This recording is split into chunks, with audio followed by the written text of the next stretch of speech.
This is all in, Jerry. Brian Schottenheimer is all in. Oh, hell, the rest of the NFL better look out. Let's dig into the Brian Schottenheimer hire, shall we? But before we get there, a reminder to subscribe on this channel. Click on this button below me. That way, you'll be notified when we go live on Watch DA Live each and every weekend. And also, when we have DA deep dives like this one, become one with the channel by clicking on this button below me. All right, so Jerry Jones admits that Brian Schottenheimer is known as a career assistant. And that's the inspired choice for head coach of the Dallas Cowboys. That's what's going to get this Cowboys franchise back to its first Super Bowl in 30 years. Admitted career assistant coach.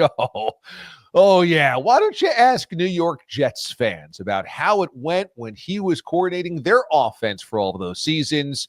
He right now is a stinking pile of Meadowlands trash. Jets fans don't want him anywhere near their franchise ever again. If he were to come by in a Jets visor, he'd be pelted with old teriyaki beef from the food court of the American Dream across the street. I mean, you want to do something really, really impressive in today's NFL. Make the Jets look like the competent franchise. You know, the Jets interviewed 19 candidates before they ultimately landed on Aaron Glenn, the defensive coordinator from the Lions. And just about every Jets fan's pretty happy about that.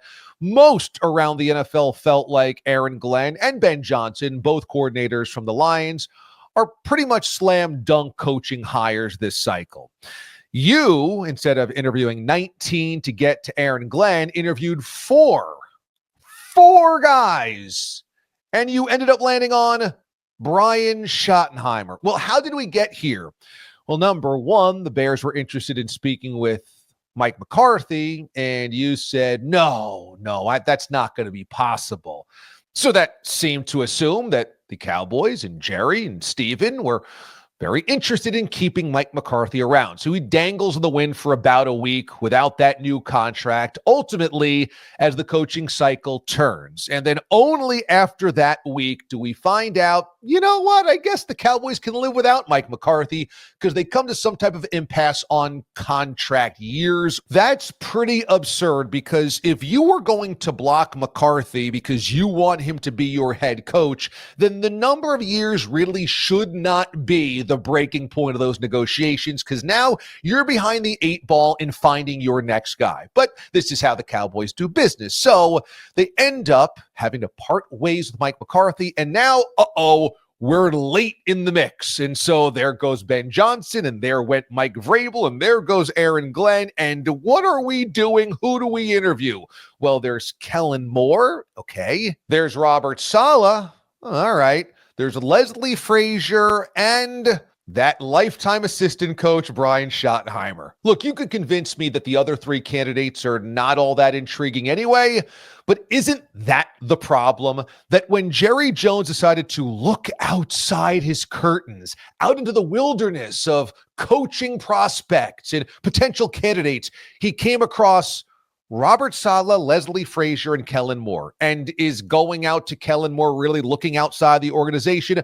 Of course it isn't. So really, ultimately, to go outside the Cowboys, to get a fresh voice, to look at what we've got going on here, Jerry Jones reached out to 2 guys, Leslie Frazier and Robert Saleh. Those were the outside perspectives that you were looking for. And once you interviewed them, you were like, hey, you know what? Let's stay in-house.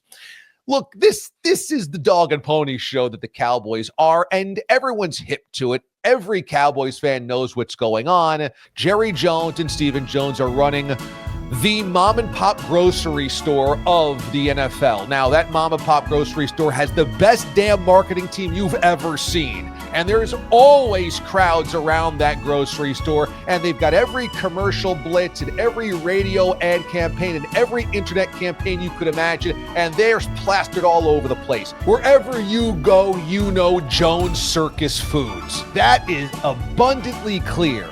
But what we also know is they are one of the most poorly run grocery stores in all of the country. Their produce is always old. They have a very small selection, and their pricing is always overpriced on everything they've got in the building. They can't help you make a good meal, but you know that Jones Circus Foods exists. What I think still, in some circles, gets confused is the idea that Jerry Jones wants to win. You know, ultimately, every owner would prefer to win, but it's how far are you going to push yourself to accomplish that? And in Jerry's case, not very far. He's always going to come back to, using another food analogy, comfort food. Schottenheimer ends up becoming the next in a long line of coaches that cannot bite back at Jerry. Because you know what? Once upon a time, 30 some odd years ago, Jimmy Johnson pushed him around and he didn't like it. And then a couple of years later, Bill Parcells kept him at arm's length and he didn't like it. And so every other coach is going to be deemed a viable candidate based on whether they won't do those two things. Don't strong arm Jerry and don't keep him at arm's length. If you don't do that, you've got a chance to coach here. And so Dave Campo and Chan Gailey and Jason Garrett and Wade Phillips and Mike McCarthy and now Brian Schottenheimer, you guys aren't too stubborn, right? You guys can play well in the sandbox with others, right? You'll let me into the meetings and let me choose the players and let me have a say in schematics. And because I'm a football guy, of course, I'm going to want to have significant influence in everything we do from a football standpoint. And you better not shut me out of that room. You can do that, right? Well, then we can talk and have this conversation because that's what it comes down to. Brian Schottenheimer is the least inspired decision, the least inspiring name to take over as head coach of the Dallas Cowboys. So when Jerry Jones says we are all in, of course they're not. They are all in on being the brand of the Cowboys, and he is all in on being the owner of the Cowboys.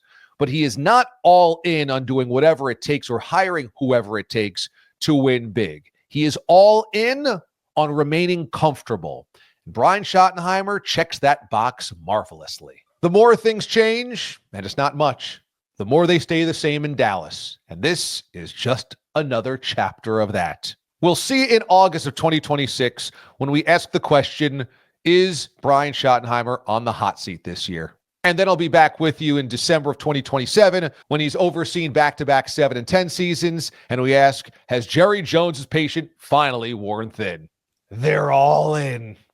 All right, that's going to do it for us. Thanks for watching, everybody. Remember to subscribe to the channel. Click on this button right next to me. That way you get notifications when we go live here on the show. Watch DA live on weekends and when we've got DA deep dives like this one. Appreciate you watching, everybody. I'm DA, Damon Amendolara. See you next time.